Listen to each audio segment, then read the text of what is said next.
পূর্ব বর্ধমান জেলা তৃণমূল কংগ্রেসের উদ্যোগে বিজয়ের সম্মেলনী অনুষ্ঠিত হলো বর্ধমান সংস্কৃত লোকমঞ্চে। আজ থেকে শুরু হলো আগামী 18 অক্টোবর পর্যন্ত বিজয় সম্মেলনী চলছে পূর্ব বর্ধমান জেলার বিভিন্ন ব্লকে, পঞ্চায়েতের শহরে। আজকের এই বিজয় সম্মেলনের মধ্য দিয়ে বেশ কিছু বার্তা দেওয়া হলো কর্মীদের মধ্যে। শুধু তাই নয়, অঞ্চলের স্তর এবং ব্লক স্তর বা শহর স্তরের তৃণমূল নেতাদেরকে হুঁশিয়ারি দিলেন পূর্ব বর্ধমান জেলা তৃণমূল কংগ্রেস সভাপতি রবীন্দ্রনাথ চ্যাটার্জি।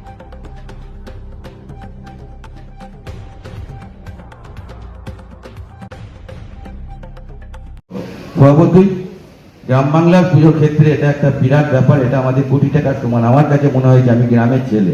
ছোট ছোট আমাদের গ্রাম বাংলায় ছোট ছোট পুজো হয়। আমি বড় পুজো তাদের কাছে 1,10,000 টাকা হয়তো তাদের কাছে কোনো মূল্য নেই, কিন্তু আমাদের গ্রামের পুজোর ক্ষেত্রে এটা অনেক মূল্য এবং মানুষ এতে এতটা আনন্দিত হয়েছে যে বিশেষ করে অনেক মহিলা তারা অত্যন্ত আনন্দিত যে এইভাবে মাননীয় মুখ্যমন্ত্রী যদি আমাদের অনুদান দেন তাহলে আমরা প্রতি বছর আমরা এই পুজোয় আনন্দ করতে পারবো, পুজোয় আমাদের ছেলে মেয়েদের নিয়ে পুজো মণ্ডপে ঘুরতে পারবো।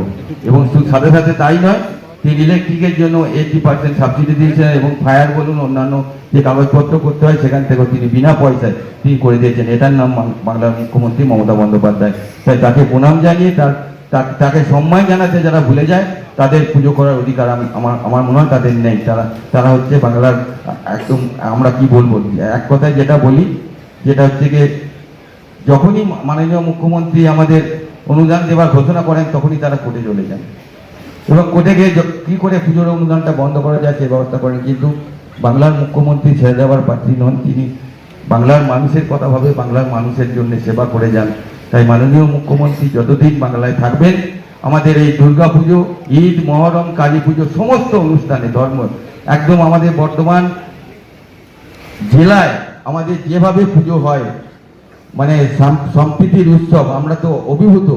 আমরা তো সকলে জানেন যে আমার 4 নম্বর ওয়ার্ডে বর্ধমানের আমাদের সাহেব নুরুল, তিনি কিন্তু একটা বড় বাজেটের পুজো করেন। এটাই কিন্তু আমাদের কাছে সম্প্রীতি, এটাই হচ্ছে আমাদের হিন্দু মুসলমান একই বৃন্তে দুটি কুসুম, এটাই তার উদাহরণ। এটা কিন্তু আমরা সকলে মাথায় রাখবেন।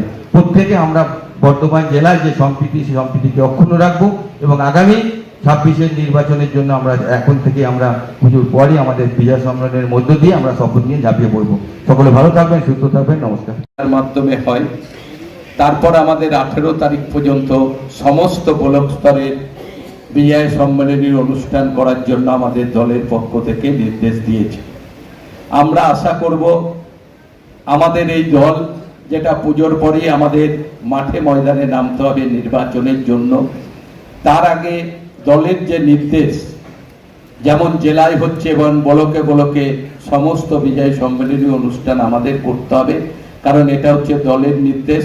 আমরা মনে করি আমরা যেমন পুজো সুশৃঙ্খলভাবে গোটা রাজ্য জুড়ে যেমন সবাই সুন্দরভাবে কাটিয়েছেন, বিজয়ের দিনগুলো সবাই কাটাবেন এবং সবাই ভালো থাকবেন, অন্য সবাইকেও ভালো রাখার চেষ্টা করবেন। কারণ আমরা সবাই তৃণমূল কংগ্রেস করি, আমাদের চিন্তা ভাবনাই হবে মানুষের সঙ্গে থেকে মানুষকে ভালো রাখা।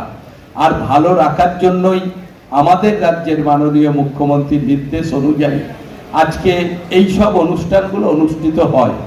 আমরা কিন্তু কোনো রাজনৈতিক দলকে আমরা এইভাবে বিজয় সম্মেলন করতে আমরা কোনোদিন দেখি নাই, কিন্তু আমাদের মানুষের সঙ্গে সংগঠিত যোগাযোগ, মানুষের সঙ্গে ভালো রাখার ব্যাপার, সবাইকে নিয়ে একসঙ্গে চলার পথ দেখানোর জন্যই আমাদের মাননীয় মুখ্যমন্ত্রীর এই নির্দেশ বিজয় সম্মেলনী।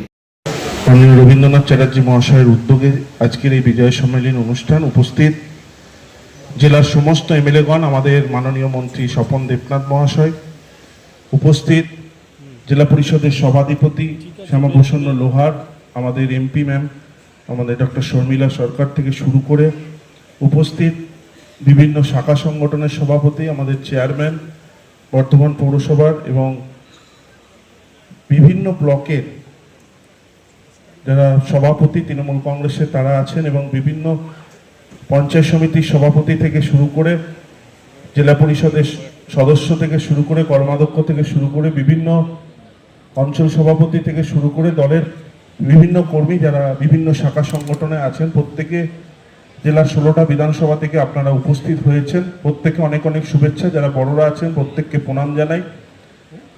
এবং আমাদের সর্বভারতীয় তৃণমূল কংগ্রেসের নির্দেশে আজকে থেকে এই বিজয় সম্মেলনী শুরু হলো এবং দলের নির্দেশে 5 তারিখ থেকে 18 তারিখ প্রত্যেক ব্লকে এই বিজয় সম্মেলনী অনুষ্ঠান অনুষ্ঠিত হবে।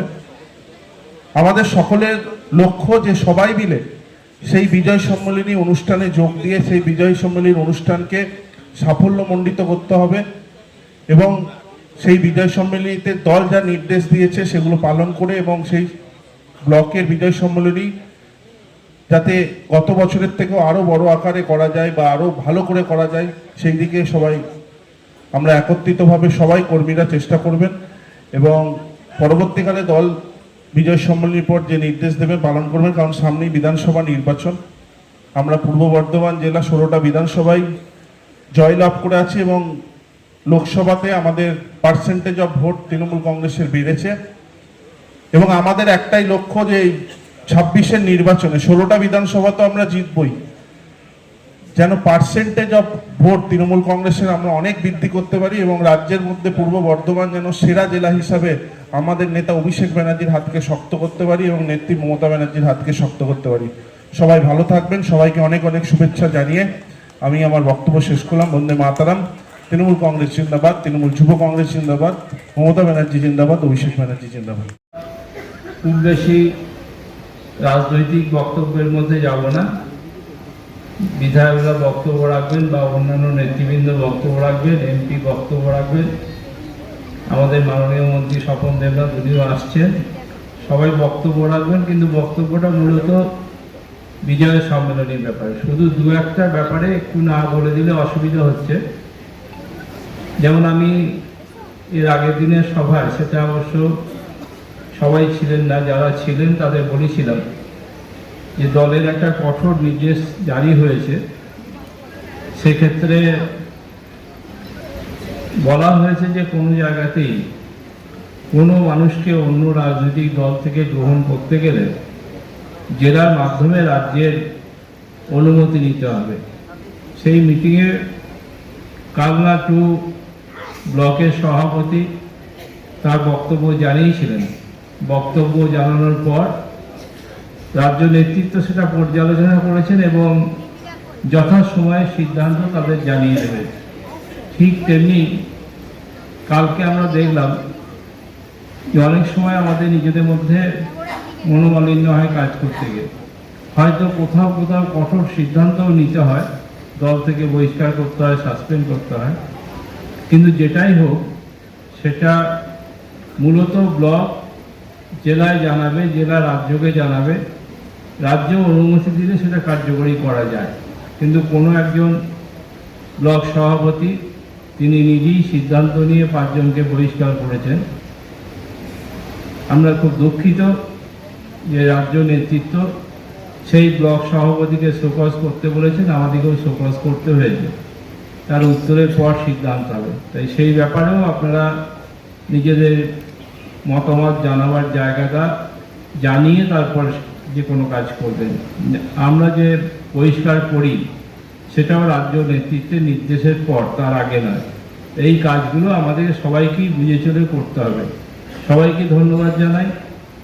আমরা আজকের এই সম্মেলনীর মাধ্যমে আমাদের জেলার বিজয় সম্মেলনী চালিয়ে যাব 18 তারিখ পর্যন্ত এবং আশা করি প্রত্যেকটা ব্লক তার জন্য প্রস্তুতি নিয়েছেন এবং যথাসময়ে সেই ব্লকের সভাগুলো হবে, যেখানে আমরা পারব বা আমাদের যারা এমএলএরা আছেন তারাও বিভিন্ন জায়গায় বিভিন্ন সভায় যাবেন, গিয়ে মোট কথা প্রত্যেকটা ব্লকেই কেউ না কেউ একজন করে গিয়ে আপনাদের সঙ্গে থাকবেন। সবাইকে ধন্যবাদ। আবার পুনরায় আপনাদের বিজয় শুভেচ্ছা শ্রদ্ধা ভালোবাসা জানিয়ে আমার বক্তব্য শেষ করলাম। আমি সম্ভব এর পরবর্তী সময়ে সভা পরিচালনা করার জন্য।